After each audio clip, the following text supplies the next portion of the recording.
اعوذ باللہ من الشیطان الرجیم بسم اللہ الرحمن الرحیم۔ سورہ تغابن کی 2 آیتیں پڑھ رہا ہوں، آیت نمبر 14، آیت نمبر 15۔ یا ایہا الذین آمنوا ان من ازواجکم و اولادکم عدوا لکم فاحذروہم۔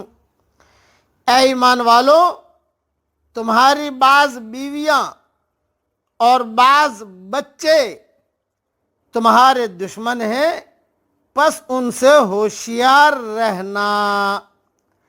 یعنی تھوڑی تشریح سن لیجئے، یعنی جو تمہیں عمل صالح اور اطاعت الہی سے روکے، سمجھ لو وہ تمہارے خیر خواہ نہیں بلکہ دشمن ہے۔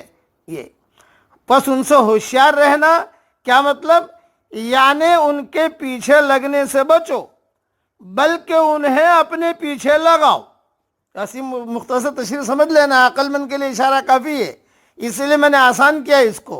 یعنی ان کے پیچھے لگنے سے بچو بلکہ انہیں اپنے پیچھے لگاؤ، تاکہ وہ بھی اطاعت الہی اختیار کریں، نہ کہ تم ان کے پیچھے لگ کر اپنی عاقبت خراب کر لو۔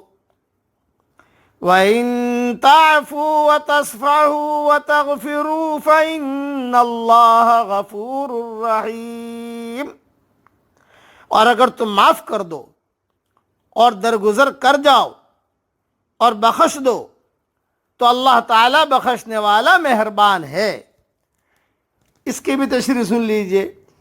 اس کا سبب نزول یہ بیان کیا گیا ہے کہ مکہ مکرمہ میں مسلمان ہونے والے بعض مسلمانوں نے مکہ چھوڑ کر مدینہ آنے کا ارادہ کیا، جیسا کہ اس وقت ہجرت کا حکم نہایت تاکید کے ساتھ دیا گیا تھا، لیکن ان کے بیوی بچے آڑے آ گئے اور انہوں نے ہجرت نہیں کرنی دی۔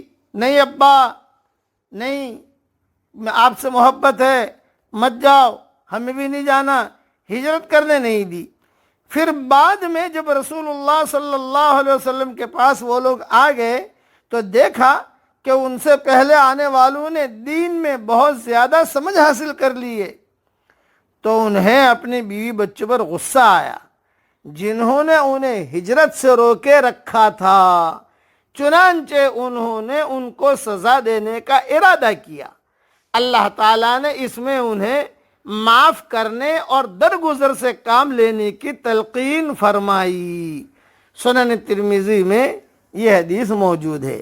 اس کا مطلب کہ سارے بیوی بچے جو ہے وہ خراب نہیں ہوتے، بعض بیویاں اور بعض بچے تمہارے دشمن ہیں۔ جو خیر کے کام سے روکے وہ تمہارے دشمن ہیں۔ نماز سے روکیں، تبلیغ کو جانے سے روکیں، حج کرنے سے روکیں، دین کا کام کرنے سے روکیں، کوئی بھلا کام کرنے سے روکیں، رکاوٹیں ڈالیں، سمجھ لو کہ یہ جو ہے ٹھیک نہیں ہے۔ اس لیے ان کے پیچھے تو مت چلو، لیکن اپنے پیچھے چلنے کی ان کو ترغیب دو۔ انما اموالکم و اولادکم فتنہ، تمہارے مال اور اولاد تو سراسر تمہاری آزمائش ہیں۔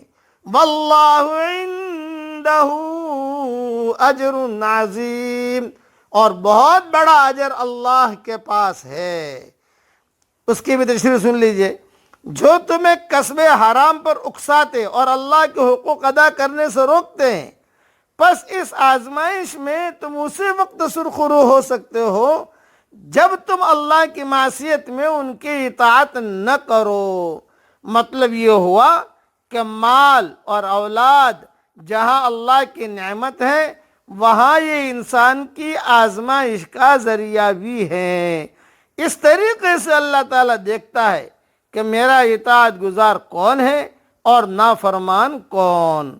یعنی اس شخص کے لیے جو مال اور اولاد کی محبت کے مقابلے میں اللہ کی اطاعت کو ترجیح دیتا ہے اور اس کی معصیت سے اجتناب کرتا ہے، اللہ کے احکامات کو پورا کرنا اور جو معصیت کی چیزیں ہیں اس سے بچتے رہنا۔ اچھا، کبھی کبھی اس کا الٹا بھی ہوتا ہے کہ بیوی دین پر چلنا چاہتی ہے، شوہر روکتا ہے، بیٹا دین پر چلنا چاہتا ہے، باپ روکتا ہے۔ چھوٹا بھائی دین پر چلنا چاہتا ہے تو بڑا بھائی روکتا ہے. یہ سب چیزوں پر یہ چیزیں آئیں گی دائیں بائیں. یعنی جو بھی دین کے کام سے روکے گا وہ تمہارا خیر خواہ نہیں ہے. محبت کے ساتھ، حکمت کے ساتھ، اخلاق کے ساتھ، اور بہت ہی اونچی حکمت اختیار کرنی پڑے گی، بیوی کو بھی شوہر کو بھی. اللہ تعالیٰ اسی کا نام پلسرات ہے. وہ پلسرات جو ہے نا حشر کا میدان میں وہ آئے گا، وہ تو ہے دنیا میں بھی پلسرات ہے.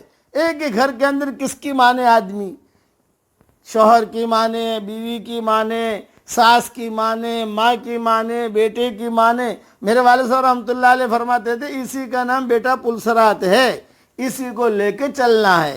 خلاصہ کلام یہ احکام الہی کو پورا کرنا اور جن چیزوں سے اللہ نے روکا ہے اس سے بچنا. اللہ ہم سب کو عمل کرنے کی توفیق عطا فرمائے. آمین. وآخر دعوانا ان الحمد للہ رب العالمین.